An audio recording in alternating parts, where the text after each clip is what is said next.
Welcome to JK Tells a Story, where real-life dramas unfold. Sit back and enjoy today's tale. We recently had a couple of our friends stop by for a visit. Mike and Jennifer have been part of our lives for most of our married life, 11 years now. Jennifer used to work with my wife Sarah at a large, well-known travel agency. The company has offices across multiple states. Mike supervises a team at the Ford manufacturing plant here in Houston. I'm Jake Miller, and I work for the Houston Fire Department. Been there since I got back from the service about 12 years ago. The four of us were watching an old movie Sarah had picked out, The Notebook. You know, the one about the couple who find each other again after years apart, despite being with other people. Pretty heavy stuff about love, commitment, and second chances. When the credits rolled, both our wives had tears in their eyes. That whole tragic romantic ending really got to them. "What nonsense," I said, reaching for the remote. "They're both married to other people, and you two think it's so beautiful. They should have figured this out before they dragged their families into it." "Jake, how can you say that?" Jennifer shot back. "They were true soulmates who only found each other again by chance. Some people are just meant to be together." I sat up straighter. "So what you're saying is, I could reconnect with my ex-girlfriend Emma once a year, and as long as Sarah doesn't find out about it, that's romantic?" Sarah's face went red. "You bastard. This isn't about you and your precious Emma. This is about people who are actually in love. I doubt you'll ever understand something that deep." Mike could see things getting heated. "Time out, everyone. It's just a movie. Let's not sit here and argue over some Hollywood drama." "Mike," I said, leaning forward, "if Jennifer was your wife, would you think it was okay for her to have an affair once a year? If I caught Sarah doing that, I'd throw her out so fast her head would spin. And Sarah, you had no right bringing Emma into this just because she was my girlfriend before I met you. Hell, I didn't say anything about you and your old flame, Zach." "Look, this is getting way out of hand," Jennifer said, standing up. "Let's just drop the movie talk." "No," I said, my voice getting sharper. "I want to know Mike's answer. What would you do if Jennifer wanted to do what that woman in the movie did?" Mike shifted uncomfortably. "Look, Jake, Jennifer wouldn't do that. I'm not going to answer hypothetical questions based on some movie assumptions. Jennifer's too good a person to do that to our marriage." I glanced over at the women, and for just a moment, something passed between them. Some look I couldn't quite read. A chill ran down my spine. Jennifer got up, sat on her husband's lap, and kissed him. "See? We're fine," she said with a forced smile. Sarah didn't smile at me. She stood up abruptly and offered everyone another drink. I turned off the TV, and the four of us headed to the kitchen to play cards. But the tension in the air was thick enough to cut with a knife. The awkwardness from that night got me thinking about the past. In the days that followed, I found myself remembering things I tried to forget. When I graduated from high school in 1995, I enlisted in the Army for 3 years, 2 of them overseas on peacekeeping missions in Bosnia. I went to prom with my girlfriend Emma, and I really believed I loved her. She was my first love, my first everything. I thought we were the perfect couple and would be together forever. Looking back, I guess I was just too young and naive.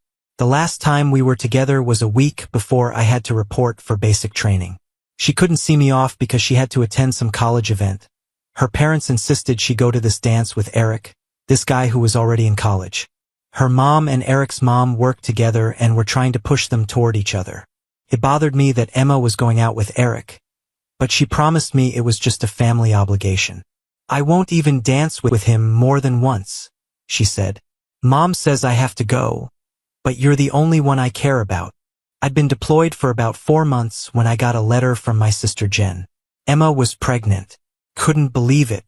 Emma had been writing to me regularly since I left for basic training. Why hadn't she told me? If my sister knew, surely Emma must have known for a while. The only explanation that made sense was that Eric was the father. I was furious. Here I was, serving my country, and my soon-to-be ex-girlfriend was having fun behind my back and didn't even have the decency to tell me she was pregnant. I wrote her a letter I'm not proud of, called her every name in the book. I told her it was over between us and not to waste her time writing to me because I'd throw her letters in the trash without reading them. I said I hoped she, her kid, and Eric would have a great life together. I got one more letter from her, but I tore it up and tossed it without reading it. Never heard from her again. While I was overseas, Jen told me that Emma and Eric had gotten married just before the baby was born. They were living with Eric's parents while he finished college. When I found out about the pregnancy, I became reckless. I wasn't brave, I was stupid. I didn't care if I got killed or not. I volunteered for every dangerous mission, thinking I was some kind of action hero. Truth was, I just didn't care about myself anymore. I figured I'd come home in a body bag. Somehow, I not only survived but earned several commendations for what they called bravery. When my tour ended in 1998, the town threw a welcome home celebration. I saw lots of old friends and classmates, all handshakes and smiles. I wondered if Emma would show up. I saw her across the room with a baby stroller and a man I assumed was Eric. When our eyes met, she turned around and walked away without a word.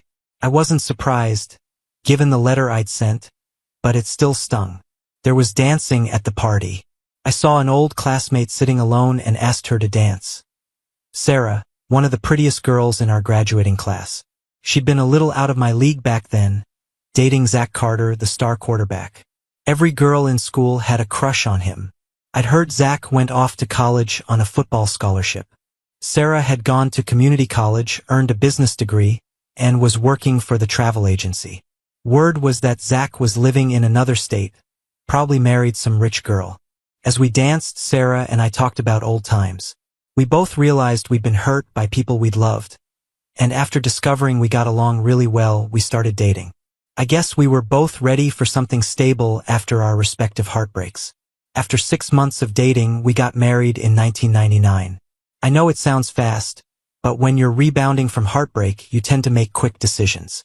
I got a job with the Houston Fire Department and went through their training program. Sarah and I actually got along quite well. We respected each other and enjoyed many of the same things. Did we love each other? In a way, we did. What we had was more like companionship, but it was better than a lot of marriages I'd seen. Life was comfortable and we went out with various friends. One day, while we were having dinner with Mike and Jennifer, Sarah brought up something from work. Jake, every 2 years our travel agency holds a convention in a different state where we have offices. Last time it was here in Texas, and this time it's in Florida. It's usually the first or second week of May. They let us bring our spouses, even though it's basically just meetings where they show us the latest travel packages and destinations. Would you like to go? I made a face. Honey, I don't want to use a week's vacation in May to sit through boring meetings. Can't any of the other people from your office go with you? I'll go, Jennifer said. Mike can't get the time off and he won't want to anyway. Usually Sarah, Barbara, another girl from the office, and I go together. Sounds good to me, I said. It'll give me a week to miss you until you get back. Sarah smiled, and she and Jennifer went to the ladies' room. I never understood why women couldn't go to the bathroom alone. When they left, Mike and I talked about how lucky we were not to have to sit through such boring seminars. When Sarah came back from that seminar, we had one of the best nights we'd had since we got married. About 2 months later, she found out she was pregnant. I was thrilled to become a father. My baby girl was born just in time for Valentine's Day in 2001. Couldn't have asked for a better Valentine's gift. We were a family now, and everything seemed perfect. After the baby was born, Sarah took 3 months off. My sister Jen offered to babysit, and everything worked out fine. Baby Grace was my pride and joy. After work, I loved nothing more than holding my little girl and watching her play. The only thing that disturbed our little world was the way Sarah and I would fight sometimes. For some reason, she was always bringing up Emma, and of course, I'd throw Zach back at her. It was really stupid to fight over 2 people who were no longer part of our lives, but when you're angry, you tend to bring up the past. One day when I got home before Sarah, I asked Jen if she'd ever seen Emma around town. Every now and then I see her at the grocery store, Jen said. She has the cutest little girl. Named her Lily. I know you don't want me to talk about her, but she doesn't seem very happy. I don't know why. Well, next time you see her, tell her I have a daughter too, I said. That's rude, Jake. I'm not saying anything like that. Sarah walked in a few minutes later, and we quickly changed the subject. For some reason, I couldn't just forget about Emma. Maybe because deep down I still cared about her. Maybe because she was my first love. I wondered if other people had similar feelings about their first love. Do we ever really get over them? Was Sarah able to get over Zach? When it comes to first love, there's always something left unfinished. Time flew by, and it was time for Sarah to leave for another seminar. I really didn't want to go, and neither did Mike. Besides, I had a little 2-year-old daughter to take care of. At least that's how I explained it to Sarah. She and Jennifer went with Barbara again. When she came home, we had another great night together. I jokingly told her she should go on more business trips. About 2 months later, she found out she was pregnant again. 7 months later, our second daughter was born in February 2004. We named her Madison. Valentine's Day was becoming a pretty special time in our house. Life went on, ordinary days, occasional fights. The funny thing is, the longer we were married, the less we seemed to have in common. I often wondered if we would have divorced if it weren't for my 2 sweet daughters, Grace and Madison. I finally got promoted to senior firefighter in 2005, which meant more responsibility but also better pay. I spent my free time with the girls, realizing they'd grow up fast and I wanted to be there for every moment I could. Sarah and I got along, but it wasn't really love anymore. I know I keep saying this, but it felt like we were just going through the motions. Most of my friends seemed to have similar marriages. We all looked happy from the outside, but behind closed doors, we were like 2 strangers living in the same house. When Sarah was planning her next business trip in 2006, I told her I'd go with her. I thought it might help our marriage if I took more interest in her work. At first, she seemed excited, but after a couple of days, she seemed less enthusiastic about the idea. A few days later, Mike called and asked if I wanted to go fishing in Canada while the women were at their seminar. I tried to explain to him that I'd already told Sarah I would go with her. Come on, Jake, Mike said. I'd rather fish than sit through travel seminars any day. Just tell Sarah. I'm sure she'll understand. I've already got the cabin booked, or I'd change the date. I go fishing every time Jennifer goes to these seminars. This year, one of the guys couldn't make it and we have an opening. Jennifer was the one who suggested I ask you. At least mention it to Sarah. I was sitting on the floor playing with the girls when Sarah came home. The first thing she said was about the fishing trip. Jake, she said, I know about the fishing trip to Canada. I think you should go. Really? I promised you I'd come to the seminar with you. Look, this is the first real vacation you've had since you became a senior firefighter. You've earned it, and I'm not going to take it away from you to make you sit through boring meetings. Call Mike and tell him to count you in. She smiled at me. I couldn't believe how understanding she was. I told her we'd have our own celebration when she got back from her trip. I got up and called Mike right away. Sarah seemed happy that night too. Maybe things were changing for the better. The fishing was great. Exactly what I needed to unwind and relax for the better part of a week. My sister watched the kids while we were both away. I asked Jen to keep them an extra night so Sarah and I could have some time together when she got back. Jen just laughed and said she'd see us the next day. When Sarah walked through the door, I was ready for her. We spent the evening reconnecting in ways we hadn't in months. I remember telling her we should try for a boy that night. I don't remember exactly how many times we made love, but it resulted in our 3rd pregnancy. Andrew Jr. was born the following February 2007. All 3 of our children were born within a few days of each other in February. Right after Andy Jr. was born, I had a vasectomy. I figured 2 daughters and a son was perfect, and I told Sarah that 3 kids was enough. I wasn't going to rely on other methods of birth control anymore. She didn't seem particularly happy or upset about my decision. Why would she be upset? Surely she thought 3 kids was enough too. About a year after Andy was born, Jen told me something that caught me completely off guard. Emma wants to talk to you privately, she said. What about? What could she possibly want after all these years? I don't know. She filed for divorce from Eric, but I don't think that's what this is about. She seems scared, Jake. I think she really needs to talk to you. You realize Sarah will be furious if I talk to Emma. She's never really liked her. Probably because I talked about her too much years ago. I know I'd be pissed if I found out Sarah was talking to Zach. Hell, I don't even know where he lives anymore.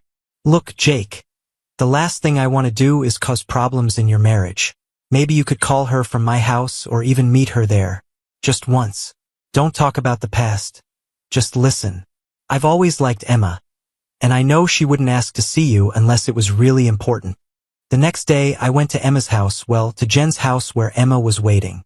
I felt like I was doing something wrong just by going there. Part of me kept telling me to go home, and the other part wanted to see Emma again. I was torn about whether I was doing the right thing. I stopped in front of Jen's house and sat there for a minute, trying to gather my thoughts and wondering what I should say. I felt like a nervous teenager as I got out of the car and walked to the door. I rang the doorbell. Any other time I would have walked right in, but today felt different. Jen came to the door. Why'd you ring the doorbell? I didn't have an answer. When I walked in, the tension was thick. When I looked up and saw Emma, as beautiful as I remembered her, standing in Jen's kitchen, she started crying and covered her face with her hands. I was at a loss for what to do. I hadn't expected to see her crying. I walked over and gently took her hands, seeing tears streaming down her face. She spoke first. "I'm so sorry, Jake. I'm so sorry," she said over and over. She was shaking, and I put my arms around her to comfort her. I had no idea why she was acting like this, but it was affecting me too. 10 years ago, I might have been glad to see her tears after what I thought she'd done to me. But this was different now.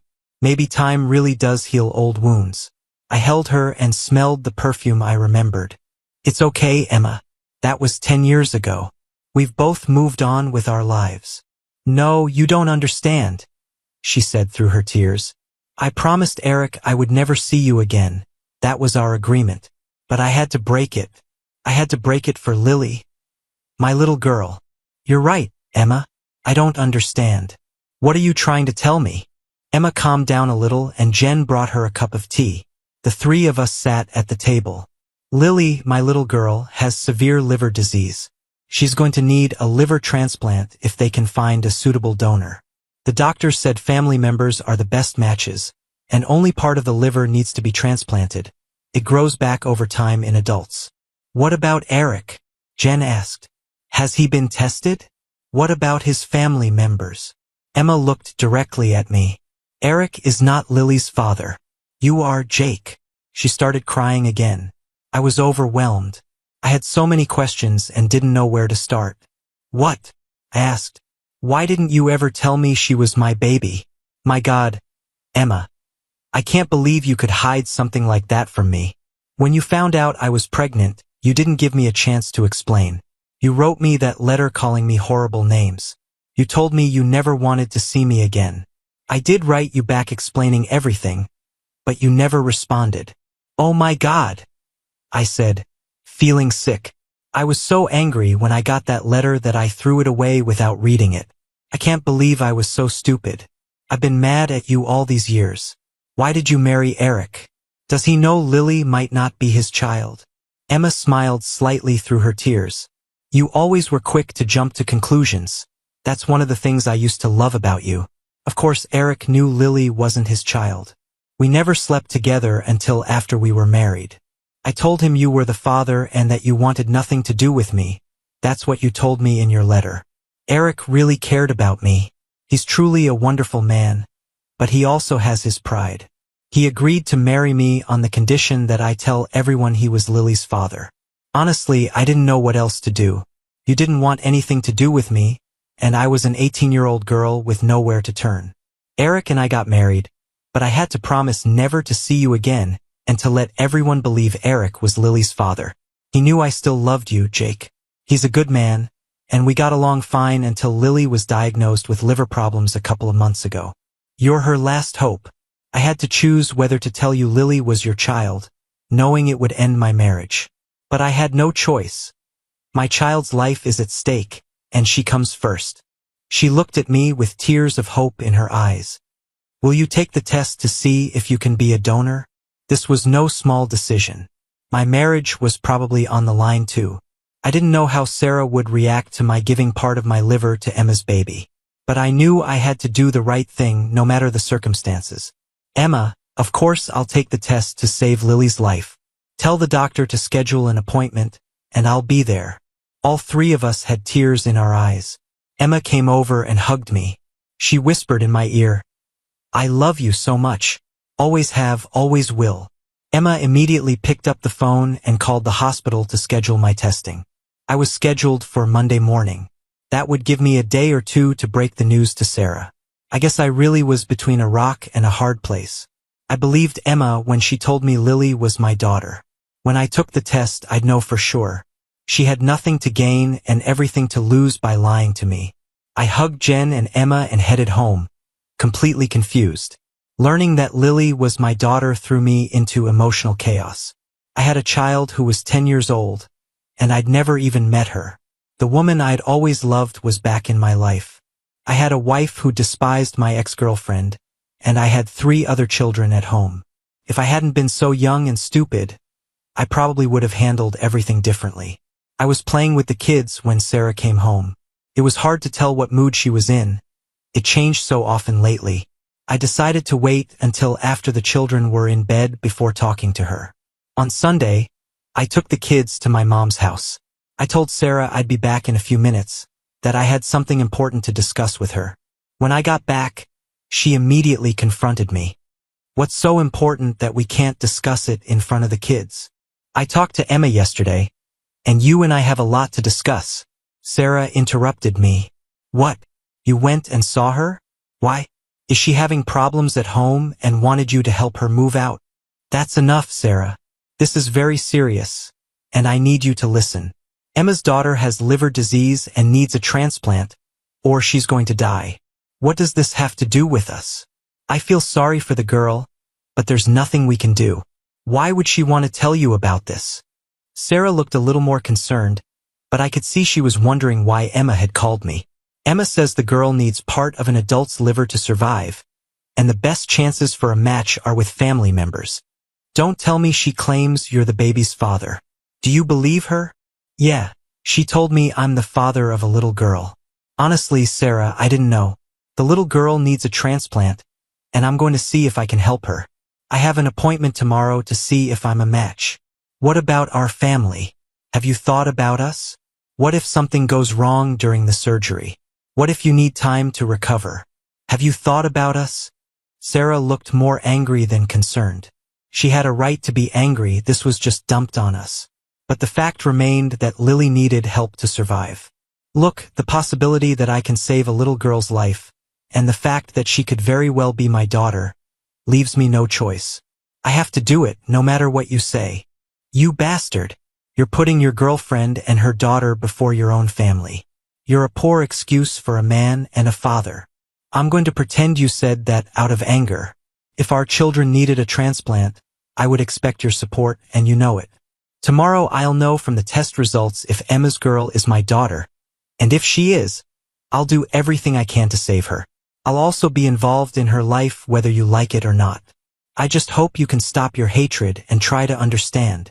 For your information, Jake, I'm against it. You may love Emma, but her daughter isn't related to me, and I don't care what happens to her. I have children of my own to worry about. And if she survives, I don't want you bringing her into my house. You're being cruel, Sarah. I can't believe what I'm hearing from you. I'll help this girl if I can. We'll see what happens after that. Are you worried about the girl or her mother? You never got over her, did you? You're pathetic, Jake. Go to your old girlfriend and give your liver to her daughter. Maybe she'll take you back after I kick you out. I'll be watching you and collecting evidence, so you better watch your step. I picked up the kids and brought them home. Sarah came later and hardly spoke to me. I knew life was going to be hell from here on out. I was checked in and asked to wait while they ran tests. I went to Lily's room. Emma was sitting there talking to her little girl. Lily was so pretty. She looked a lot like her mother. She was 10 years old but small because of her liver problems. She looked no older than my daughter Grace, who was 6. I walked over to the bed, and it startled Emma a little. She quickly turned around and saw me. She had the most beautiful smile on her face. "Thank you for coming," she said. I looked at Lily. "Are you my guardian angel?" she asked me. "Mom said my guardian angel would be here today to help me get what I need. Are you him?" I smiled at her. "I'm not exactly an angel, but I'm here hoping I can give you what you need. I'll know in a few minutes." "You're Jake, aren't you? Mom said I was named after you. Did you know that?" I had to tell her that Mom and I had talked about many things. She and I have secrets. When I get better, I'll share them with you. Mom said it's okay. This disease may make me look young, but I'm 10 now and I'm pretty smart. "Do you have other children?" The way she said it made me wonder. Did she know the truth about me? It sounded like she did. "Yes, honey. I have 3 children at home, all younger than you. When you get well, I'll bring them to meet you." "That would be great. I like kids. I don't have any brothers or sisters to play with, so maybe I could borrow yours." She smiled, but I could see she was weak. There were tubes and monitors everywhere. "Honey, close your eyes and rest for a while. You need to get your strength back. I'll keep your mom company." "I'm sure you will, Mommy," Lily said with a knowing smile and dozed off. "Does she really know who I am? How much does she really know?" I asked. Emma smiled. "Lily and I have secrets, just like she told you. She'll tell you what they are when she's feeling better. Until then, you'll just have to guess." Emma walked with me back to the lab. We were asked to wait in the doctor's office. He wanted to talk to us. "Mr. Miller, you're an excellent match for Lily. The perfect match would be from a sibling, but we can take part of your liver and transplant it into the girl." "Doctor, she's my daughter. I know that now. I'd like you to refer to her as my daughter." The doctor smiled. "Well, Mr. Miller, your daughter has a very good chance for a full recovery. It may take a couple of months for her body to fully accept the transplant, but she's young and should recover quickly." "What about me, Doc? What am I going to go through?" "You'll be under general anesthesia while we remove part of your liver. When you wake up, you'll feel like you've been hit by a truck. If all goes well, you'll need bed rest for about a month, and you won't be able to return to work for at least 6 weeks. Over the next year, your liver will regenerate completely." "You're not kidding, are you, Doc?" "No, you asked for the truth and I believe in giving it. Your daughter is very lucky to have you in her life. Frankly, I don't think she could have lived another month. Now for the bad news." "Bad news? I thought you just told me the good news." The doctor laughed. "Yes, that was the good news. The bad news is that we need to operate as soon as possible. I was hoping you could come in Wednesday morning for surgery." "Wednesday? Doc, can we start on Thursday? Tomorrow I need to go into work and arrange for medical leave. I'll need you to provide all the necessary paperwork, especially if I'm going to be away from work for several weeks." "Agreed. Wednesday it is. I'll have my secretary give you the necessary paperwork." "See you Wednesday, Mr. Miller. Just call me Jake. Document looks like we'll be seeing a lot of each other." Emma held my hand as we walked back to Lily's room. There were tears in her eyes, but they were tears of joy. "I don't know what to say, Jake. You're putting your life on hold for several months for my daughter. I'm doing this for my daughter too. I can't live with myself if I don't help her.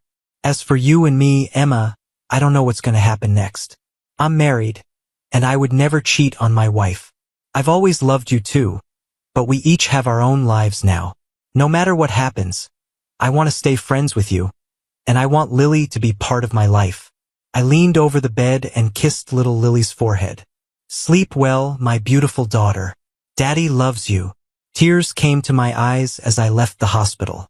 After I left the hospital, I went to work to tell my captain what had happened. He was surprised. He didn't know any of my children had been sick.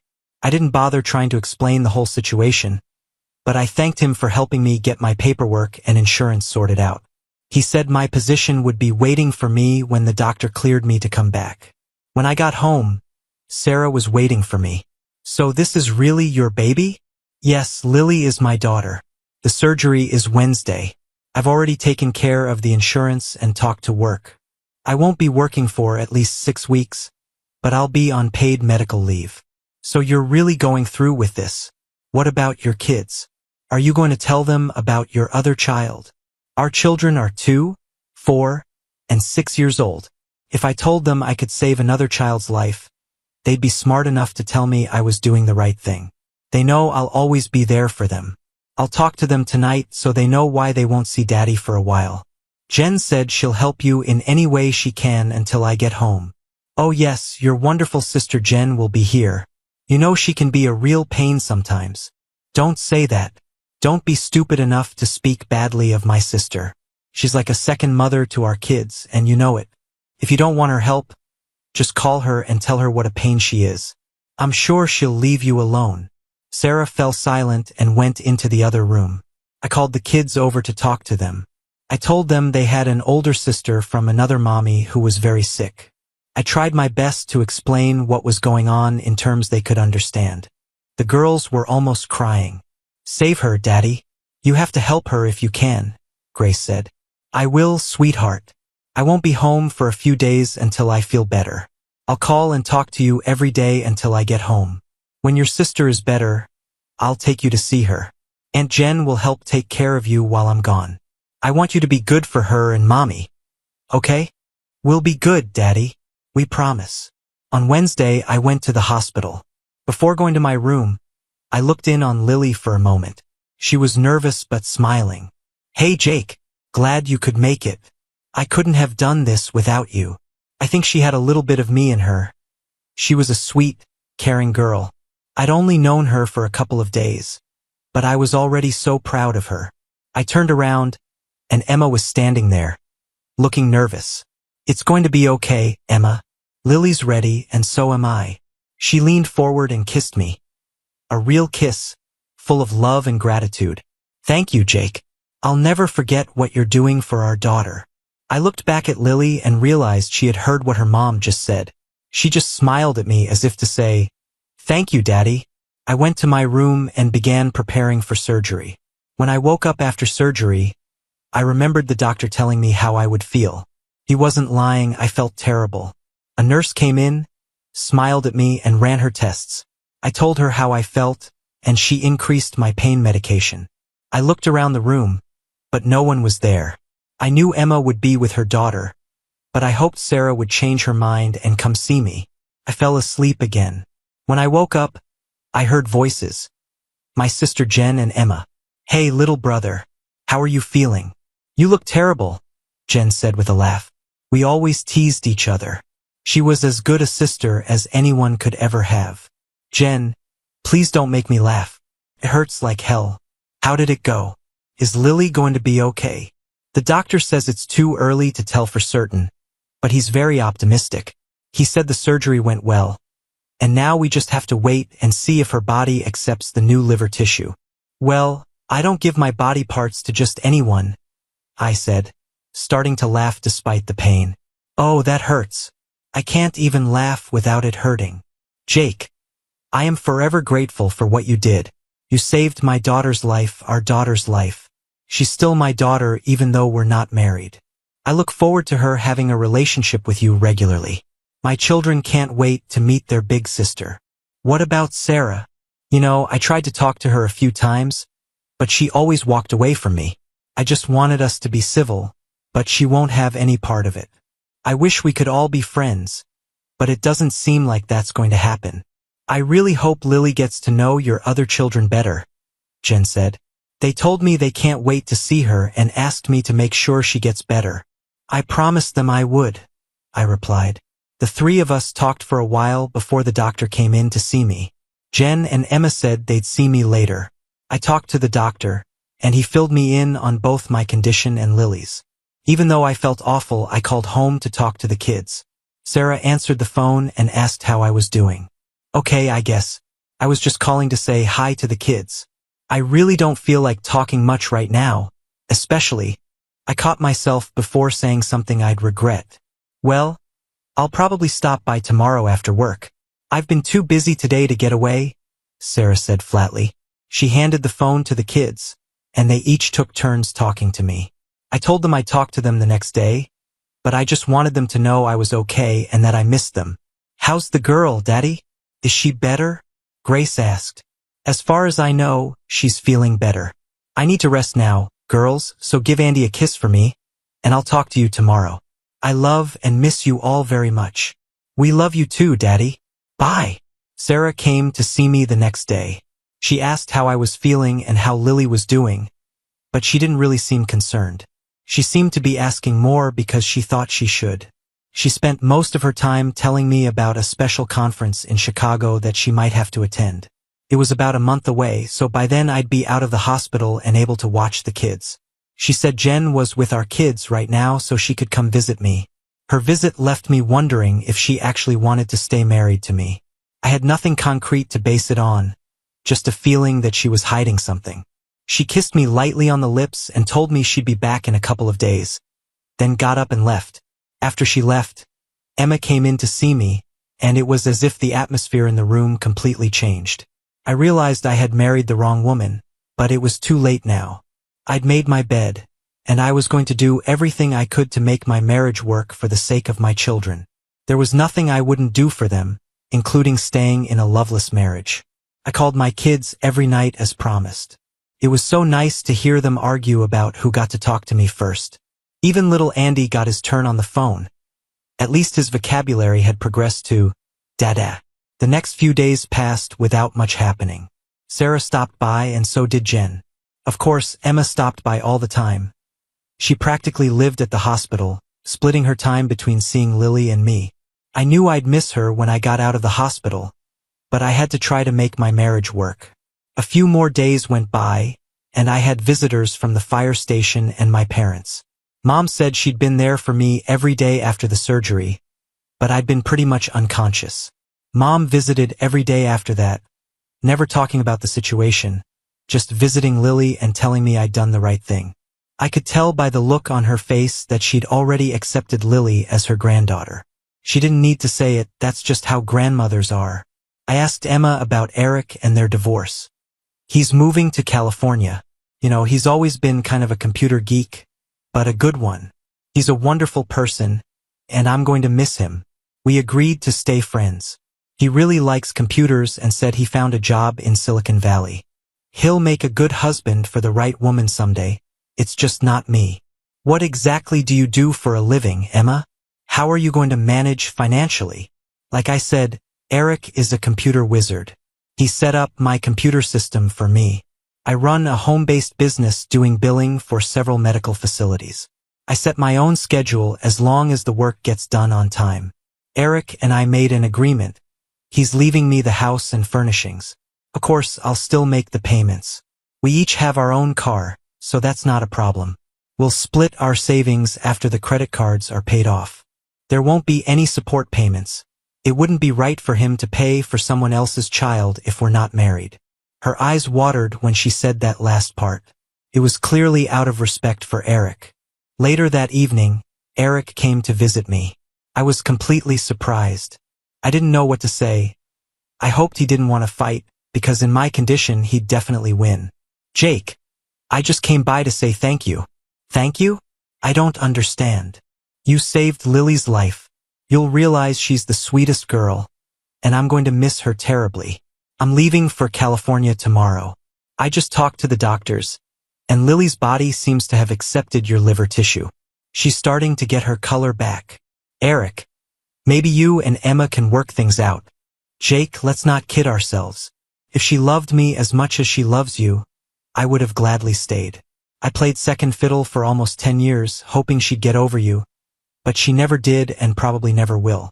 We had a good marriage, but I want my wife to love me, not just respect me. Can you understand that? We don't fight, and we do everything together, but her heart belongs to you.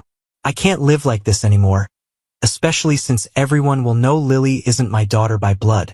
So take care of my girls. Don't worry about me. Computers are my first love, and I'll be fine in Silicon Valley. Thanks again, old friend, for giving Lily another chance at life. You're a really good person, Eric. I'm so sorry. I really don't know what to say. What about Lily? I know she's going to miss you. You're the only father she's ever known. I have to say that Emma and I had an understanding from the beginning. When Lily was born, Emma put your name on the birth certificate as the father, saying you were overseas and unavailable to sign. I know Emma and Lily have been communicating, and they have their secrets. I think she knows about you and Emma. I'm sure she'll miss me as much as I'll miss her, but that's why she needs you in her life. She needs a father figure, and who better than her real father? Thank you again, and take care of them. They're both going to need you." Before I could say anything else, Eric turned and walked out the door. I lay there thinking about how complicated my life had become. At home, I had a wife, a troubled marriage, and 3 wonderful children. On the other side was an ex-girlfriend and a daughter I just donated part of my liver to save. Not exactly the best situation to be in. Soon I was able to go home. I wasn't allowed to lift anything over 5 pounds. My girls understood, but Andy didn't know any better and wanted to be held. At least he was content to climb up next to me and sit on the bed or couch. My girls were like 2 little nurses, waiting on me hand and foot. Sarah left for work every day, and when she came home, we were pleasant to each other. Jen stopped by every day for a couple of hours to see if I needed anything. She was incredibly helpful. I also talked to my mom every day to keep her updated on my condition. She took my 3 kids every couple of days so I could get some rest. I was recovering well, but I didn't want to overdo it. The first week I was home, I didn't call Emma directly. Jen would stop by the hospital or call Emma to see how Lily was doing. She was going to be in the hospital for another week. The doctor was surprised at how well she was doing. Her skin color was back, and she was gaining weight. He was very optimistic about her recovery. After Lily was sent home to recover, my girls wanted to meet her. I still wasn't allowed to drive, so we all got in the van and Jen drove us to Emma's house. I wasn't sure about going there, but with Jen and the kids, I figured it shouldn't be a problem. Emma's house was beautiful, well furnished and clean. I told the children that Lily was still recovering, so they should be quiet. Emma smiled when she saw my children. She introduced herself and said they could call her Emma. She led the girls into Lily's bedroom and introduced them to a smiling Lily. I was surprised when I saw her. She no longer had the yellowish color caused by liver problems but had a beautiful, clear complexion. "Hi," Lily said. "I'm your big sister. Well, big sister in age anyway." She smiled as she noticed that Grace was almost as tall as she was. "Don't I have a little brother? Where is he?" Lily asked. Jen walked into the room holding little Andy. "You were looking for this little guy." I couldn't believe what Lily said next. I'll never forget it. The things that come out of kids' mouths. "Hi, my sweet brother from the other mom. I'm your big sister, Lily." Andy smiled. Jen sat him on the bed, and he crawled over and sat next to his new big sister. Tears came to my eyes. I couldn't help it. When I looked over and saw Emma and Jen tearing up too, I knew I wasn't alone. I now knew that Lily had been told that I was her father. We spent the next couple of hours with the kids, letting them enjoy each other's company. The kids were upset when we told them we had to leave and that Lily needed to rest. The girls said they wouldn't go unless I promised they could come back again soon. "Of course," I told them. "You'll see each other often." As we were leaving, I realized I was going to pay for this visit when I told Sarah about it that night. No sooner had Sarah walked through the door than the girls informed her they had met their big sister today. At least Sarah had the good sense not to start yelling at me before the kids went to bed. Once they were asleep, she let me have it. She called me every name she could think of. I tried to explain that nothing had happened and that Jen was there with me the whole time. Of course, Sarah accused me of having Jen lie for me to cover up an affair. "My God, Sarah. Why can't you believe we can just be friends? I've never cheated on you, and I never will. My family is too important to me to risk having an affair. And accusing Jen of lying for me? Trust me, Jen would never tolerate infidelity, not even from her brother. I told you the kids wanted to get to know each other, and they had a good time. Why are you so angry? Not everyone wants to cheat on their spouse. I promise you I won't." She yelled some more, and then we went to bed. We still slept in the same bed, and I tried to lie close to Sarah, but she wouldn't let me. Over time, everything healed pretty well. The doctor told me to wait another month before returning to work. I called the fire station and let them know. Sarah reminded me about her trip to Chicago in a couple of weeks. She'd be gone for a whole week. I figured I wouldn't have a problem taking care of the kids now that I could pick up Andy again. The next week, our friends Mike and Jennifer came over to watch a movie and play cards. The girls chose the movie The Notebook, which brings us back to the very beginning of this story. As I mentioned at the beginning, something had passed between Sarah and Jennifer during our argument about the movie. I kept thinking about the way they'd looked at each other. I saw Sarah whisper something to Jennifer before she and Mike left. I knew something was wrong, but I wasn't sure what. Things hadn't been good between us since the surgery. We hadn't been intimate in a long time. I decided to give it a try that night. At first, she pushed my hand away, but I kept trying. "Are you sure?" she asked. "You're going away for a week, and I don't want to wait for you to come back." Finally, we were together again. I often wondered why her affection seemed limited to these moments. Only during intimacy did she seem loving. The next morning she went to work, and I decided to help clean up the house. Something I didn't often do. There were folded clothes on the dresser, and I was putting them away when I noticed a package of birth control pills. I was confused. I'd had a vasectomy over a year ago. I pulled them out and looked at them, checking to see if she'd been taking them. I knew I'd be asking her about this tonight. God, I hope she had a good reason for taking birth control when I'd had a vasectomy. Our marriage was already rocky. I looked around for anything else that might be suspicious but found nothing. We both didn't use the computer much at home, and we had the same email address. There was nothing unusual there. I checked a few of our phone bills, but they looked fine. Maybe I was getting paranoid. When Sarah got home that evening, I asked her about the birth control pills. "Why were you going through my drawers? You had no right." "Really? I live here just like you do." I wasn't snooping. After our great night last night, I decided to help clean up the house and was just putting your clothes away when I noticed the pills. "Are you going to explain to me why you're taking them when I've had a vasectomy? You bastard. You say you trust me and then you give me the third degree. I'll tell you why I'm taking the pill. A few months ago, I was having problems with my periods, and I went to the doctor. She advised me to take the pill to regulate my cycles and make them more predictable. Why didn't you tell me you were having problems? What would you have done? Prescribed pills for me or told me to go to the doctor like I did? Besides, you were too worried about your other family at the time. I didn't want to bother you with my health problems." "That's unfair, Sarah. You're my wife and you matter to me. I'm sorry for doubting you, but I got worried when I saw the pills. I was afraid. I was afraid you might be having an affair. I'm sorry, okay? Now you know why I take the pills, not because I want to, but because my doctor told me to."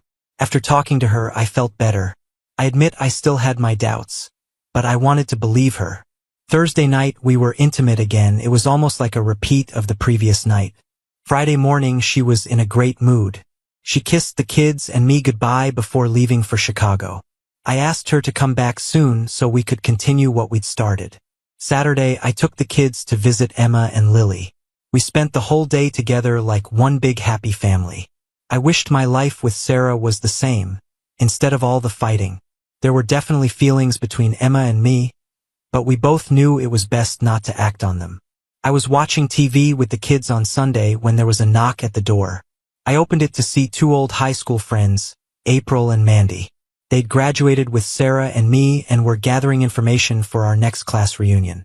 They were writing down as many facts as they could to print in a book and hand out to all our former classmates. They'd gotten our address from Emma. I'd forgotten I'd given it to her. I invited them in and offered them coffee. We did all the usual catching up. "How's it going? What's new? Where are you working now?" April spoke first. "So, Jake, tell us what's new in your life and where you're working for our book." I gave them a few facts about joining the service and where I was working now. I didn't know if Emma had told them about the operation, so I left that out for now. Then they asked about Sarah. I told them about the travel agency she worked for. Mandy looked surprised. "Oh my God, this is so weird." "What's weird about working at a travel agency?" "It's just that her ex-boyfriend, Zach Carter, works at the same travel agency, but in Chicago. It's so weird. Old friends working for the same company in different states." "How do you know that, Mandy? Have you talked to him?" "No, we talked to his mother last week. She told us all about him and how successful and powerful he is. I remember in high school all the girls wanted to date him. His mom says he's still in great shape and works out every day. Can I get a copy of his profile?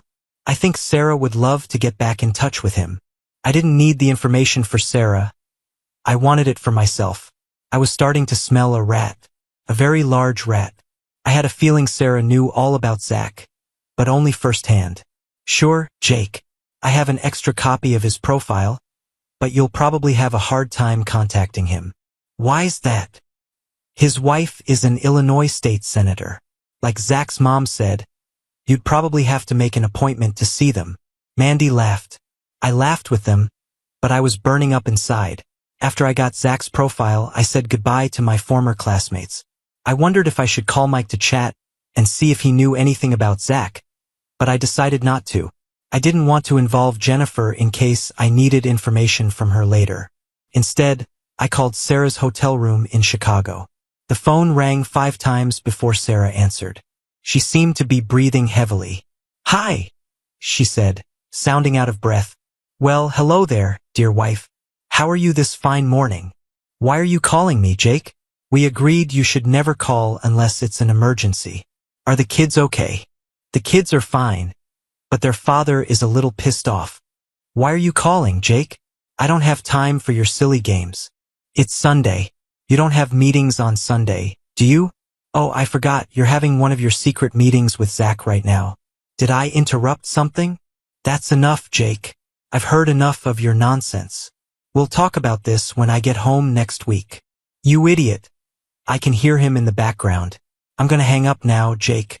We'll talk when I get home." "Talk to me now, or I'll burn the damn house down." I could hear Zach in the background whispering with Sarah. That idiot didn't have the sense to keep his voice down.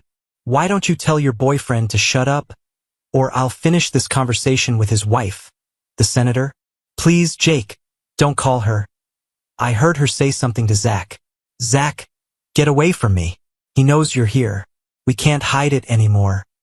He's gonna call your wife if I don't talk to him right now." "How long have you been seeing him?" "Since you won't answer me, I'm guessing about 7 years now." "No wonder you come home wanting intimacy, you can't get enough of him. Or maybe you wanted to have a baby with him and cover it up by sleeping with me." "Please, Jake, I can't think right now. Please, let's talk later." "Whose children am I raising? Mine or your lover's? Answer me. Whose children am I raising?" "Please, Jake, I don't know. I honestly don't know." "Wow, honesty isn't one of your strong qualities." "Gee, I may have to sue my wife's lover for 6 years of child support. I'm sure the senator will want to support my children." "Please don't say that. How the hell am I supposed to react? I've been as honest with you as I could be. I promised never to cheat on you, and I never did. Even though you blamed me our entire married life for thinking about Emma. On the other hand, you've been having fun with Zach behind my back for at least 7 years. How the hell was I supposed to know about this?" "Jake, I don't know what to say right now. We'll talk when I get home. The only thing we're going to do when you get home is file for divorce and get the kids tested so your lover can claim his parental rights. Now go back and enjoy your boyfriend. Just so you know, if the kids turn out to be mine after testing, I'll take them away from you." "No, you can't take my kids away from me." I hung up the phone. I needed more information. I called Mike. He was back from his fishing trip. "Mike, it's Jake. I lost Sarah's room number and thought you might have Jennifer's. He gave it to me and asked if there were any problems." No problem. I just wanted to ask her something." "Okay, thanks, Mike." I called Jennifer's room, and she answered immediately.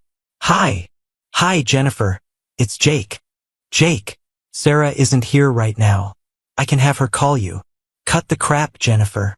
I know where she is, who she's with, and what she's doing. I don't know what you're talking about." I knew she was trying to call my bluff, but I wasn't bluffing. Room 847, Zach Carter. "Now answer some questions, or I'll ask your husband Mike." "Are you trying to blackmail me?" "Blackmail? Hell no. I just figured that if Sarah had an affair for 7 years and you covered for her, you might have gotten a little something on the side yourself. Either you tell me what I want to know, or I'll tell Mike about Sarah, and you can explain to him why you were hiding it." What do you want to know, Jake? So you did mess around too. Do you have an ex-boyfriend as well? Please don't tell Mike. I did it the first 2 times, and I felt so guilty that I don't even stay in the same room with Sarah anymore. It was a big mistake, and I sincerely regret it. Who was it, Jennifer? Please, Jake. I told you I did it, and I'm sorry about it. It was some friend of Zach's. I want to forget about it. Don't tell Mike. Tell me everything you know about Sarah and Zach, and I promise I won't tell Mike about our conversation. Okay? I'll trust you. You don't have a choice, but I keep my promises. Sarah found out that Zach worked at the same agency. She started having an affair with him. As far as I know, it was only at these seminars. What did she say about him? And I'll know if you're lying, and our deal will be off. She said she always loved him and made a mistake marrying you. I'm sorry, Jake, but you said you wanted to know the truth. She said she couldn't wait for the seminars to be with him. They hardly ever went to meetings. They stayed in their room most of the time and went out to dinner. What about my children, Jennifer? Tell me what you know. Oh my God, Jake. I don't know what to say. She was hoping that all 3 kids were Zach's. It was her way of getting even with you. It didn't make any sense to me. I never understood why she wanted you to raise Zach's kids. So my kids are actually Zach's? I don't know. She always hoped they would be, but as far as I know, she really doesn't know. Well, Jennifer, Sarah and I are getting a divorce, and I'm going to have the children tested to see who should support them. I will keep my promise to you and not tell Mike about this conversation unless it's directly related to other matters. I will not lie to him. As for our friendship, I never want to see you in my house again. I needed someone to talk to.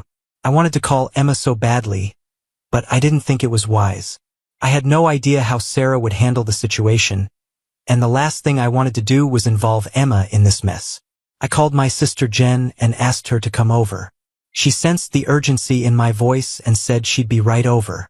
Jen and I talked everything over and thought about what could happen next. I was confused about what to do. Right now, I understood why temporary insanity pleas exist. I would have killed both Zach and Sarah if they'd walked through my door at that moment. Jen and I agreed that we should call Zach's wife. She deserved to know what kind of man she'd married. I looked at Zach's profile and found his home number. I called, but got an answering service. I asked to speak to Mrs. Carter. There was a pause. Then I was told to wait a minute. Who is calling? A woman asked. I'm Jake Miller from Texas, and you're Mrs. Carter? Yes, that's right, but I go by Senator Conroy. My husband's name is Carter. Well, Senator, your husband is at a hotel right now with my wife. I thought you might want to know. Damn him. He told me he wasn't seeing that married woman anymore. Is her name Sarah? Yes, that's her. Sarah Miller from Texas, his high school girlfriend who's about to become my ex-wife. Mr. Miller, thank you for making me aware of the situation. I can't talk right now, but I'll have my people contact you in the next few days. I don't want to talk to your people. If you want, I'll talk to you in person. I don't need anything from you. I just wanted to make you aware of your husband's infidelity. I hung up. Obviously, she knew about her husband's cheating. I wondered if Sarah was his only girlfriend. Well, now I'd have to sit around and wait for Sarah to show up and start divorce proceedings. The hardest part would be getting tested to see if I was the biological father of my children. What if they're not mine? I'd raised each of them from day one. They were my family and my life. Around midnight, there was a knock on my door. I'd been sitting on the couch thinking about my problems. I'd put my 3 kids to bed and hugged and kissed each of them, wondering if they were really mine. Damn, I wanted a drink so badly, but after my liver surgery, I wasn't allowed to drink for probably a year. The knock startled me. I looked out and saw a police officer. I opened the door. I'm Officer Barnes with the Sheriff's Department. Are you Jake Miller, Sarah Miller's husband? Yes, officer, that's me. What's going on? I regret to inform you that your wife was killed in an automobile accident in rural Illinois. The Illinois State Police asked me to notify you of her death. I was shocked. One moment I hated her and wanted to confront her, and now she was dead. I couldn't believe what I'd just heard. I wanted to wake up, hoping I was dreaming and that the past few days had been a nightmare. But it wasn't a dream and I wasn't asleep. What happened, officer? Are you sure it was her? Maybe it was a mistake. I'm sorry, Mr. Miller. There's no mistake. It was an automobile accident and they both died. According to the report I received, their car went off the road, over an embankment, and hit a tree. Both passengers died on impact. You said both. Was the other person Jennifer? No, sir. That was Zach Carter. Did you know him? I was stunned. I thought it was probably Sarah and Jennifer coming home early. But it wasn't. That meant she was still spending the afternoon and evening with Zach even after talking to me. I knew I had to answer the officer. Yes, he was from the company's Chicago office. I haven't seen him for several years. What time did the accident happen? About 7 p.m., give or take a few minutes.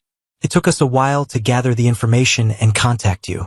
Again, Mr. Miller, I'm sorry I had to be the one to report this, but we wanted you to be among the first to know.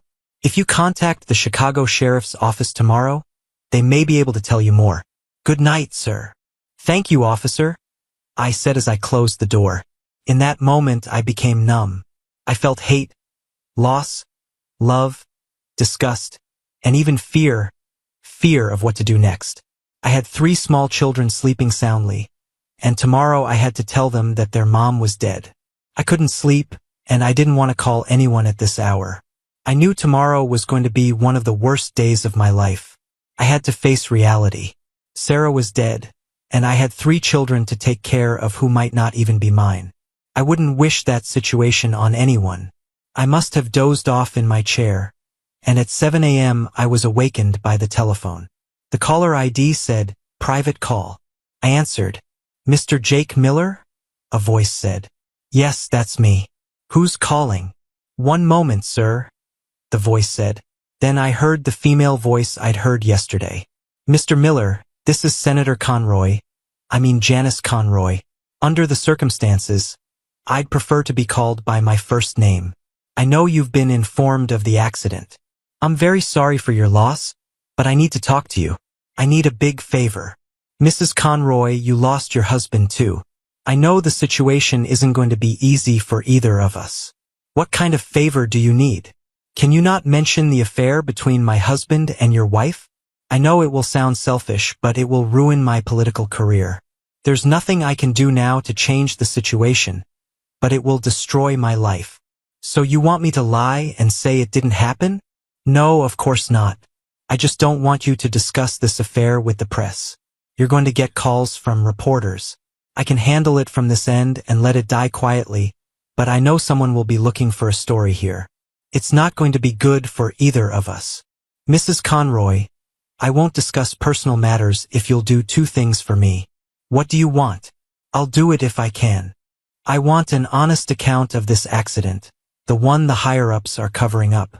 I also need a copy of Zach's DNA profile. You know what that's for. I'll do my best. I'll get them to you shortly after the funeral. Please don't think of me as some kind of monster. I want to know, no, I need to know, the truth at all costs. I'll get you what you want. I just hope you'll be a man of your word and keep the affair quiet. I always keep my promises, Janice. Always. Good. Then I'll get those reports to you as soon as possible. And thank you. I hung up the phone and made coffee. I knew it was early, but I called Jen and told her about the accident. Took her by surprise, but she said she'd be right over. My parents were always up early, so I called them too. Now for the hard part, I called Sarah's parents. Her dad answered the phone, and I told him the sad news. I explained as best I could and told him that she and Zach had just gone out to dinner and that Zach was driving her back to the hotel when the accident happened. They asked me to keep in touch, and of course I said I would. My kids woke up. I made them breakfast, and after Jen arrived, we took the 3 kids into the living room and told them the very sad news. Grace, Madison, you're going to have to be very brave. Mommy was in an accident, and she's not coming home. Tears came to their eyes, and they began to cry. Of course, when little Andy saw his sisters crying, he started crying too. It was the hardest thing to watch. My children crying. I hugged each of them and let them cry. I tried to be strong for them, but I was crying too. I held the girls and Jen held Andy. We did our best to answer their questions. There was a knock on the door, and Jen called out, "Come in." It was Emma. "I'm so sorry to hear what happened." She and Lily were both crying. Madison ran over to Emma and climbed into her lap while Emma sat down and gently rocked my youngest daughter. Lily sat next to her mother. "How did you know?" I asked. "Jen called me after you called her. I hope you don't mind." "Of course not. I was just surprised." When the kids had calmed down a bit, Lily offered to take them to their rooms and play games with them. It was a godsend because shortly after they left, the phone rang. It was reporters. They all said the same thing: "We have some questions." I got angry and started hanging up. Jen said she'd handle the phone calls. She talked to the next reporter. "Look, I don't understand why all you news people keep bothering us. My brother just lost his wife and is raising 3 young children. We're not celebrities and would like some privacy. I don't care if Zach Carter was married to an out-of-state politician. It has nothing to do with us. Why don't you bother her if you think it's news?" We turned on the news, and there was a report. A local woman was killed in Chicago last night. She was with the husband of State Senator Janice Conroy. Senator Conroy said the woman, one Sarah Miller from Texas, was an associate of Zach Carter, and they were returning from a business dinner when the accident occurred. She had spoken to her husband earlier and said she would not be able to join them for dinner. She is deeply saddened by the loss of her husband and has sent condolences to Mr. Miller and his family in Texas. We will report details of this story as they become available. Well, we knew why we were getting the calls. I guess we needed to prepare a story for those reporters and repeat the same thing over and over until they left us alone. "I'll take the next call, Jen." "Hello, yes, this is Jake Miller. Look, I don't understand all these calls. I'm just going to tell you what I know. Zach Carter and my wife Sarah work for the same travel agency but in different states. They meet periodically to discuss travel opportunities. They had just finished dinner and were on their way back to her hotel when the accident happened." The reporter continued asking questions. "Yes, I talked to my wife that morning and knew she was going out to dinner. They had been friends since high school. I knew Zach personally. We all went to high school together. It was a terrible accident, and she will be terribly missed by me and our 3 children. If you have any further questions, I suggest you contact the senator." After that, I hung up. Jen and I took turns answering the phone.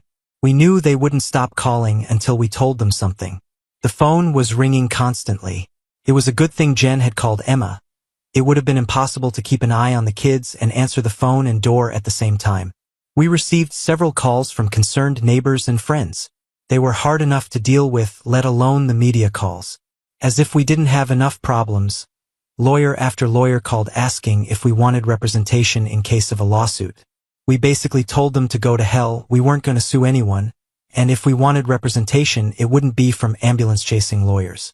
By the end of the day, the calls had died down considerably. Emma made lunch for all of us. The neighbors brought food, and Emma cooked everything for us. I hardly spoke to her, but I was glad she was there. It's strange, when there's a death in the family, lots of people bring you food when you have the least appetite. At least we didn't have to worry about cooking anything. There was a knock on the door, and I assumed it was another neighbor, but it turned out to be a TV reporter. "Mr. Miller, may I have a word with you?" said the woman with the microphone, followed by a cameraman. "Who the hell do you think you are, coming to my house one day after I lost my wife? And for what? For some gossip. No need to swear, Mr. Miller. This is for television." "To hell with your television. I lost my wife, my 3 little kids lost their mother, and all you think about is ratings. Maybe you can take pictures of her body scattered across the highway and get a few more viewers. You make me sick. Mr. Miller, we just want to know the truth." "No, you don't. You want a damn lie to sell to your viewers. I'll tell you the truth and see if you're satisfied with it. My wife and Zach were high school friends years ago." "Were they lovers, Mr. Miller? Lovers? They were 16-year-old kids. Do you consider those to be lovers? You're sick. My wife and I are married. We have 3 children ages 2, 4, and 6. She works full-time at a travel agency. Tell me, when did she have time to have an affair with an ex-boyfriend 2 states away? But she was with him. Yes, they had a business meeting in Chicago and went out to dinner. Lots of old friends have dinner together. I talked to her the day before, and if you were listening to your own TV station, you would have heard that Senator Conroy was supposed to join them for dinner. At that moment, little Andy was peering out of the storm door. Look at the door at my son. Tell him you think his mother was a cheater and all she wanted was an affair with an ex-boyfriend. Tell my little boy that his mother didn't love him, that all she could think about was wanting to sleep with another woman's husband.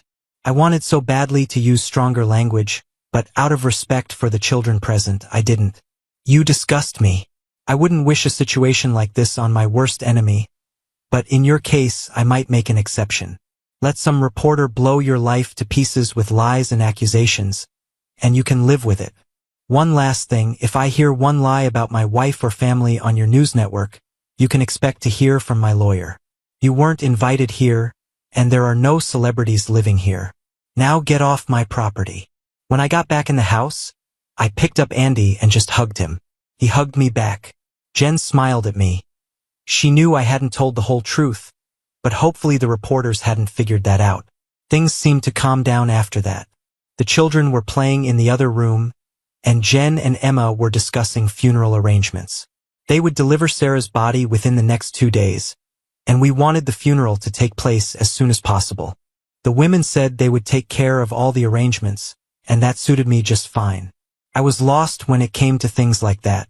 I went to the bathroom, and when I came out, I looked into the room where the girls were playing. I heard Madison talking to Lily. I miss my mom. I know how you feel, Maddie. I miss my daddy too. Well, his name was Eric. He wasn't my real daddy, but I miss him. He was always there for me. Why did he leave you? Because he wasn't my real father. Dads shouldn't abandon their little girls. It's not nice, Madison replied. It's okay. I have another daddy now, and he's my real daddy. And he's your daddy too. Do you think your mom will be my mom too, since we have the same daddy? Why can't we have the same mom? Tears came to my eyes when I heard those words from my little girl. I didn't want them to know I was listening. Tell you what, Maddie, you talk to Dad and I'll talk to Mom and we'll see what happens. No matter what happens, I'll always be your big sister, and you can always come to me. I watched Lily hug Madison. Over the next couple of days, the calls pretty much stopped. A news segment that showed our house displayed only the nice part of our conversation about what a wonderful wife and mother Sarah was. I guess the TV station didn't want to risk a lawsuit. Also, there was a news story about a high-profile divorce of a Hollywood couple. Our accident was already old news. Jen and Emma did a great job with the funeral arrangements. We had the viewing one evening and the burial the next day. I couldn't believe how many people showed up. Jen and I stood by the casket and greeted everyone who came to pay their respects. Emma sat on a couch off to the side with all 4 kids. She wanted to stay in the background. Every time I looked at her, she had another child on her lap. One minute they were crying, the next minute they were laughing. Every now and then, one of them would come over and stand next to me as we paid our last respects. Before closing the casket, we all said our goodbyes. Everyone cried, so sad and yet so confusing at the same time. Sarah could have had a wonderful life, but she was always looking for something better. Emma's church organized a luncheon for everyone who came to the funeral. It was a wonderful meal, and we had one last opportunity to visit with many of our friends. I even thanked Jennifer and Mike for coming. I talked to Jennifer for a while and told her I hoped she had learned something from Sarah's death. She had a good man and should do everything she could to save her marriage. She hugged me and thanked me for keeping our secret. I really hoped she would learn from Sarah's mistake. In the days that followed, Emma and Jen asked what of Sarah's things we wanted to keep. I told them I didn't have any ideas. I said to give all the jewelry and keepsakes to the girls. They set most of it aside for future use but gave the girls enough to play with as children. Emma remarked how nice Sarah's clothes were. I told her she could keep them and wear whatever she wanted since they were similar in size. If looks could kill, sweet Emma would have killed me on the spot. Jen started laughing. You are one clueless man. You want to give your dead wife's clothes to your old girlfriend? I don't think so, little brother. They were nice. I was just trying to be helpful and let her have what she wanted. Women. I'll never understand them. Jen looked at Emma like I wasn't even there. Let's have a garage sale and sell all the clothes. They should bring a decent price. That was the next thing they planned to do. The phone rang, and I heard a familiar voice. When I hung up, I asked the girls if they could take the kids to the park for a couple of hours. I had someone coming over, and we needed privacy. I told them I'd explain everything later. As they left, there was a knock on the door. It was Senator Janice Conroy and her driver. Please come in. I've been expecting you. She asked her driver to wait on the porch and entered the house. I was surprised by her appearance. She was a very attractive woman, but she was probably in her 50s. I didn't realize she was that much older than Zach, since he was our age. Mr. Miller, I was in Dallas on state business and thought I'd take advantage of this trip to provide you with the information you requested. She handed me a manila envelope that contained an unofficial accident report as well as Zach's DNA profile. Would you like a cup of coffee, Mrs. Conroy? Please just call me Janice today. And yes, coffee would be nice. Just a little cream, please. I want to thank you for being so tactful about the affair. It wouldn't have done any good if the truth had come out. Janice, I don't want your money. I just want to get this over with so my family and I can move on with our lives. Jake, you'll get dozens of lawyers calling, saying they can get you millions if you hire their firm. The truth is, a case can drag on for years while they dig deeper and deeper. The insurance company doesn't want that to happen, and neither do I. They've made you an offer. If you accept it, the case will be closed, and you won't be bothered anymore. What is this offer you keep talking about? Is it your money? Like I said, I just want it to be over. It's the insurance company's money. They'll give you $100,000 for each of your children and put it in trust accounts. The money will be paid out after they turn 18, and you'll be the custodian of the accounts. The children will receive the money only at your direction until they turn 25. Then they'll manage their own accounts. Why are they offering this money? Was there some negligence? No, it's just that everyone sues these days. It's easier to sue someone than it is to look for a job. This will just close the books. They'll also pay for all medical expenses related to the accident, hospital bills, ambulance bills, and other expenses. So you'll get $300,000 plus medical payments? That's $400,000 plus medical. I have 4 children, not 3. My oldest daughter lives with her mother, but if I agree to this, she should get her share too. I'm sorry, I didn't know about that. I'll make sure there's enough for all 4 kids. If we're done, I'd like to ask you something, Janice. Can you tell me about you and Zach and why you let it go on after you found out? I think so. You deserve to know. I met Zach when he was in college. He was young and charming. I was asked to teach a political science class and we became friends. As you can see, I'm 25 years older than Zach. At first, it was fun to be with a young man and teach him about life. I know you've heard of trophy wives. Well, Zach was my trophy husband. I had this handsome young man to show off at all my political functions. At first, Zach liked being the center of attention, but when he realized it was about me and not him, he became uncomfortable. He asked me to buy him a travel agency. I bought it for him and owned it. He ran it after taking courses in the travel industry because he needed something to do. Why didn't he divorce you and go about his business? Money and power. I had both, he had neither. I gave him everything he wanted within reason. There was nothing in his name, not even the car he crashed. If he'd left me at any point, he'd have had nothing. People get used to the lifestyle he was living. He met your wife at one of the conferences about 7 years ago. A few years later, I found out they were together, and I gave him an ultimatum. Either he stops his affairs, especially with a married woman, or I'd make sure he never worked in the travel industry again. He seemed to have stopped, or at least hid it well, until I heard from you. For your information, he had other mistresses. Most of them could either be bought off or scared away. I didn't know how to approach your wife since he seemed to see her only once every couple of years. What will the report tell me? I feel in my bones that it wasn't an accident. According to unofficial reports, Zach had been drinking. A witness said a black SUV struck Zach's vehicle in the rear quarter, causing it to spin out of control. It then flew over an embankment, flipped several times, and came to rest against a tree. The official report states that the witness was far behind the other vehicles and wasn't sure if they were hit by the SUV or not. Janice, did you have them killed? Personally, I don't think so. There are forces above me, and I can't speak for them, nor do I want to know. I did love Zach in my own way. In a sense, he was my boy toy, and he was fun to be with.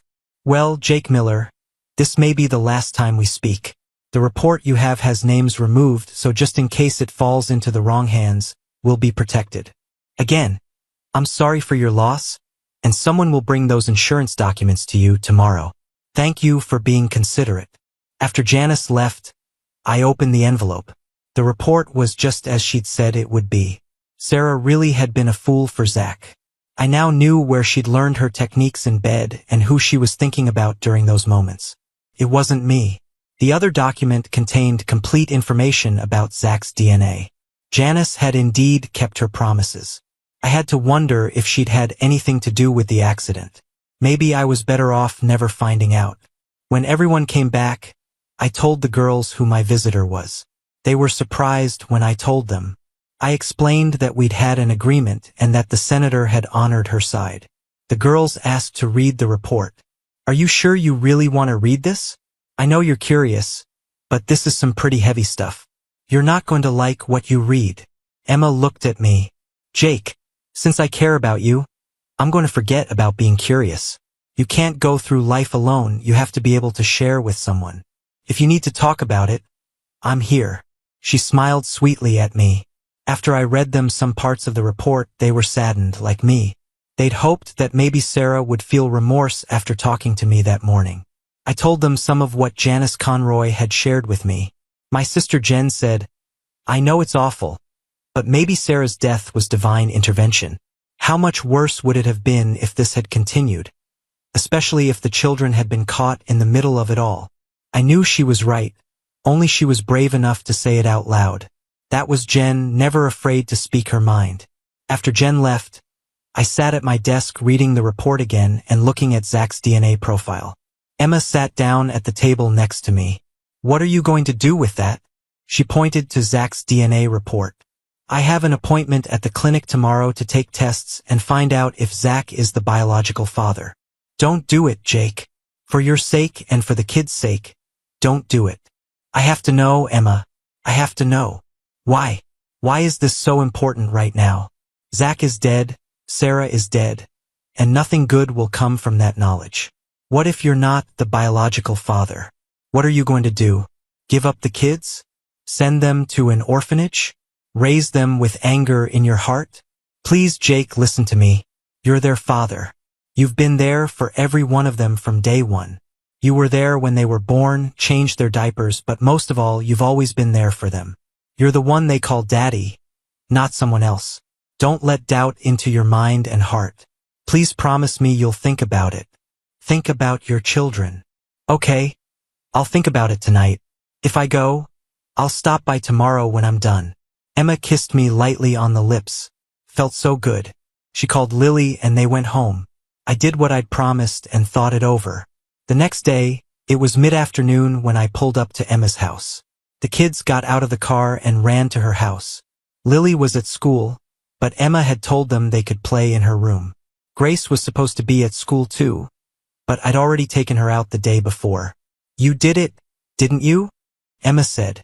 I'm sorry, but I promised the kids. I replied. What? You did it for the kids? What are you talking about? I promised the kids I would take them to McDonald's for lunch, and I'm keeping my promises. She smiled. So you didn't go through with it? Well, that's different. Lunch, not DNA testing. No, I thought about what you said. They are my children and always will be. I want to keep it that way. So what happens now? I sat on the couch and Emma came over and sat on my lap. After the funeral, this was the closest we'd been, aside from the occasional kiss. Felt so good to be around her. She was a wonderful woman. You'll grieve for a while, we'll start dating, and then you'll ask me to marry you. I'll say yes, and we'll live happily ever after, just like in a fairy tale. The most beautiful smile appeared on her face. I smiled too. What if I don't want to marry you? What then? Then I'll just live with you. I already lost you once, it won't happen again. Besides, I've heard what the kids say. They like me, and I love them. How about intimacy? Are you good at that? I started laughing. Honey, it's not just going to be physical with you. It's going to be love, and it's going to be wonderful. Emma was laughing too. About that time, Lily came home from school. She saw Emma sitting on my lap and started smiling. Hey guys, come here quickly. There's something you need to see. Lily called to the other kids. Emma stayed where she was, not moving an inch. The children came running in, Andy last, of course. They all smiled at Emma. Madison spoke first. Does that mean you're going to be our mom? Since our mom is in heaven? With tears in her eyes, Emma got off my lap, walked over to Madison, knelt down, and hugged her. Sweetheart, I would love to be your mom. Your other mom will always be with you in your heart, and I'll be here to take care of you. Andy wanted a hug too, so he walked over and Emma hugged him as well. Grace came up to me. Daddy, when are you getting married? And where are we going to live? Well, honey, first I want to make sure you kids want us to get married. Of course we do, Dad. What a silly question. We already love Emma, and Lily's our sister. We just want to know where we're going to live. Honey, I haven't even asked Emma to marry me yet. Well, do it, Daddy. Do it right now. All the kids started chanting, Do it, Daddy. Even little Andy joined in. I laughed, and Emma almost cried. I walked over to her and took her hand as she stood up. I knelt down in front of her and said, Emma, my children and I all love you. Will you be their mom and my wife? I have to buy you a ring to make it official. I wasn't planning on doing this today, but I can't think of a better time or better witnesses. Before I could finish, the kids were already saying, Answer him, Mommy. Answer him. The funny thing is, even before she answered, the kids had started calling her Mommy. How much longer do I have to think about this? It's a big step, Emma replied with a smile. Just a minute, Mom, Lily replied. We all know you've wanted this your whole life. Oops, there goes another secret. Lily looked back and smiled at me. Emma tried to look serious, but she wasn't very good at it. After careful consideration, I've decided to say yes. I will marry you, Jake Miller. The kids were jumping up and down and saying, Kiss her, Daddy. Kiss her and seal the deal. I did, and it felt so good. Kids, just so you know, we won't be married until sometime later. We have a lot to do first, but we'll see each other almost every day, Emma said. She didn't want to explain to the children about waiting periods after death, but she told them they could call her mom if they wanted to. After the kids went back to Lily's room to play, I looked over at a smiling Emma. That went well, she laughed. If we're going to date, are we going to be intimate? If so, can we start on the first date? For you, honey, anytime you want. We don't even need a date. She walked over to the phone and called my sister. What was that about? I asked. Jen is coming over to take the kids to the movies. They wanted to see that animated movie Happy Feet, and Jen's going to take them. Honey, I have a question for you. Are we going to stay here and seal the deal we made earlier? Before I could say anything, she called the kids back into the room. Kids, Aunt Jen and Uncle Ralph are coming to take you all to see Happy Feet. The kids started jumping up and down. Daddy and I have some things to discuss, but we'll be here when you get back. Be good for Aunt Jen and Uncle Ralph. Do you hear me? Yes, Mom, we can all hear you, replied a smiling Lily. Jen and Ralph showed up a few minutes later. Madison ran up to them as soon as they crossed the threshold. Mom and Dad are getting married, and you can come to the wedding, but we don't know when it will be yet. Jen looked us over with approval. Kind of unexpected, right guys? She smiled, which meant she approved. Yeah, Dad proposed in front of all of us. It was great. They kissed and everything to seal the deal, Grace added. Well, congratulations, Jen said. We'd better take the kids to the movies so you can finish your unfinished business. We'll stop for pizza on the way home, so you'll have about 3 hours. Hopefully, you'll be able to finish your business by then. Why are you laughing, Uncle Ralph? Madison asked. I was just thinking about the dancing penguins we're going to see. It should be a very good movie, Ralph replied after getting nudged by Jen's elbow. When they left, I played dumb and asked what unfinished business we had to discuss. Emma pulled me into her bedroom. I've waited 11 years to have you in my arms again. Please make love to me. But don't forget, we have a 3-hour deadline. Honey, I'll only need 3 minutes for the first round. We both started laughing as we held each other close. Sometimes the heart knows what the mind cannot understand. Sometimes love really is enough. And sometimes we all get second chances. Thank you for your viewing. See you next time. If you enjoyed this, subscribe to JK Tells a Story for more tales.